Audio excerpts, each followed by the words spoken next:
Salam Azərbaycan xalqı. Bugün də səhəri dırnaq arası xoş xəbərlə açdıq. Bildiyiniz kimi Rəqəmsal İnkişaf və Nəqliyyat Nazirliyi gediş haqlarını, metro və avtobuslarda gediş haqlarını 20% artıraraq 50 qəpikdən 60 qəpiyə qaldırdı və bu hamı kimi təbii ki bizi də narazı salır. Çünki biz partiya olaraq, müxalifət partiyası olaraq xalqın səsini, sözünü çatdırmalıyıq, onların narazılığını ifadə etməliyik. Yəni ümumiyyətlə mən əvvəla qeyd edeyim ki, mən nazirliyin həmin o qiymət artımından bağlı bəyanatını və ya press release nə deyirsin onu oxudum və orada söz yığınından başqa bir şey görmədim. Heç bir iqtisadi əsaslandırma yox, heç bir şey yox. Biz yeni avtobuslar alacağıq, 10 metro stansiyanın layihələndirilməsini eləyəcəyik, Gəncədə 30 neçə avtobus alacağıq. Bunların hamısı vətəndaşların, sərnişinlərin cibindən mi çıxmalıdır? Bəs orada qeyd edirsiniz dövlət proqramı. Dövlət proqramıdırsa demək dövlət büdcəsindən buna pul ayrılacaq. Onda insanlar niyə yüklüyorsunuz? Zaten insanların kommunal xərcləri ödənməsində, ərzaqların qiymətində, hər sahədə qiymət artımından zaten insanlar belə deyək, kifayət qədər sıxılıb. Hələ üstə gəl, hər bir ailənin, hər bir üzvünə təsir edəcək bu qiymət artımı yersiz və uyğunsuz bir vaxtda verilmiş qərardır və biz bunun qəti əleyhinəyik və təbii ki, AK Parti olaraq bu qərarın ləğv olunmasını tələb edirik. Bir tərəfdən Bakıda sıxlığın azaldılması, insanların ictimai nəqliyyatdan istifadəsinin artırılması və şəxsi avtomobillərin şəhərdən, yollardan yığışdırılmasından danışırsınız. Bir tərəfdən də qiymət qaldırırsınız. Avropanın bəzi ölkələrində ümumiyyətlə ictimai nəqliyyat pulsuzdur. Tək sən deyir şəxsi avtomobilini qoy evdə, gəl avtobusla və yaxud da metro ilə və yaxud da tramvay ilə pulsuz şəkildə istədiyin yerə hərəkət elə. Amma indi elektrik enerjisinin avtomobillərdə tətbiq olunduğu, yəni elektromobillərin çıxdığı bir dönəmdə benzinə, solyarkaya olan tələbatın azaldığı bir dönəmdə bu qiymət artımının nə ehtiyac var, nə izahı var?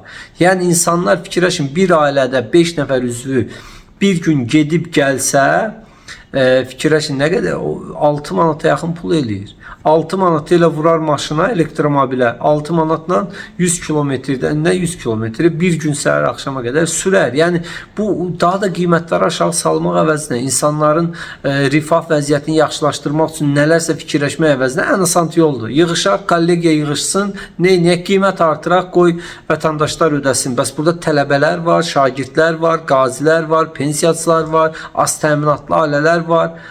Dünyanın hər yerindən bizə misal gətirirsiniz. Qiymət artımı olanda Fransa ilə, Britaniya ilə, Almaniya ilə, Amerika ilə müqayisə edirsiniz. Lap yaxşı. Oradakı keyfiyyət varmı burada? Oradakı minimum əmək haqqları burada varmı? Yəni hətta baxın, dünyanın ən bahalı ictimai nəqliyyatından istifadə edən yerlərdə belə tələbələrə, pensiyaçılara, az təminatlı ailələrə xüsusi güzəştlər tətbiq olunur. Azərbaycanda tələbəyə, şagirdə, pensiyaçıya, qaziyə, digərlərinə hanı güzəştlər? Nəyin qiymət artımıdır bu? Yəni hər dəfə kommunal qiymətlər qaldırılanda, qazın, suyun, işığın qiyməti qaldırılanda, avtobusun, metronun qiyməti qaldırılanda deyirlər keyfiyyət artırılacaq, yeni avtobuslar alınacaq, metro stansiyalar tikiləcək, işçilərin maaşları qaldırılacaq. Və sual verirəm, bu qiymət artımından bəri, hansı ki əvvəl 40 qəpik, sonra 50 qəpik oldu, həmin o sürücülərin maaşında nə qədər artım olub? Metrodakı xidmət keyfiyyəti nə qədər artırılıb? İnsanlar metroya minə bilmir. İntervallar o qədər uzundur ki, artıq sərnişinləri metro stansiyanın çölündə saxlayırlar. Yəni stansiyaya belə buraxmırlar ki, sıxlıq əmələ gəlir. Yəni ki, lazımsız yerlərdə stansiya tikmə haqqında layihələşdirmə eləyirlər. Və sual ortaya çıxır ki, o zaman illa da metro çəkiləcəksə niyə Xırdalana çəkilmir? Niyə Masazıra çəkilmir? Yolların yükünü yüngülləşdirər, insanları daha rahat bir belə deyək şəkildə öz evlərinə çatmağa şərait yaradar. Yəni bu qiymət artımı insanları kifayət qədər narazı salır. Mən bir çox insanlarla, müxtəlif sosial təbəqələrə aid olan insanlarla ünsiyyətdə olmuşam. Hamısı narazıdır. Bu narazılıq bilmirəm hakimiyyətin indiki məqamda nəyinə lazımdır. O artırılan pulla hesablansa, naziri hesabat vermir ki, bu qiymət artımı nə qədər gəlir, nə qədər yəni əlavə gəlir gətirəcək. Konkret bu hara ümumi söz yığını deyir ki, 10 metro stansiyanın layihələşdirilməsi başa hələ layihələşdirir. Bunu hələ hələ nə vaxt başlayacaq, nə vaxt tikəcək, nə vaxt şey edəcək, amma nağd burada 10 qəpik qiymət qaldırır. Yəni bu əslində mən sizə deyim, bir ara xatırlayırsınızsa mediada 1 manat olacaq şayəsi yayıldı. Bax həmin o şayəni yayanlar da bunlar idi. İnsanların qulağını 1 manata öyrəşdirib qorxudurlar, sonra 60 qəpiyə deyirlər şükür eləyin. Yəni bu yanlış siyasətdir. Biz bunun əleyhinəyik. Tələbələr bunun əleyhinədir, şagirdlər bunun əleyhinədir, pensiyaçılar bunun əleyhinədir, az təminatlı ailələr bunun əleyhinədir. Hamı oliqarx deyil, hamı büdcəsini elə istədiyi qədər artıra bilmir. Yəni minimum əmək 400 manat verib, sonra cərimələri 100 manat, 200 manat, ictimai nəqliyyat 60 qəpik, 70 qəpik, 80 qəpik, nə bilim kommunalları qaldırmaqla nə olmur bu qiymətdə? Yəni mən bu məsələnin dərhal aidiyyatı qurumlar üzrə təftiş edilməsini və bu qərarın ləğv edilməsini tələb edirəm. Bir partiya rəhbəri kimi, müxalifət partiya rəhbəri kimi.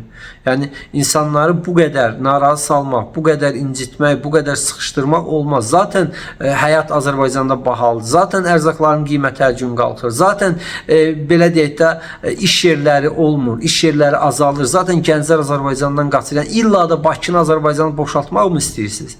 Yəni mən çox uzun danışa bilərəm, amma baxıram ki artıq 6 dəqiqədən artıq danışıram. Yəni mövqeyimizi bildirmək istədim ki, AK Parti olaraq biz bu əsassız iqtisadi, heç bir iqtisadi əsası olmayan qiymət artımının əleyhinəyik və bunun ləğvini tələb edirik. Təşəkkür edirəm.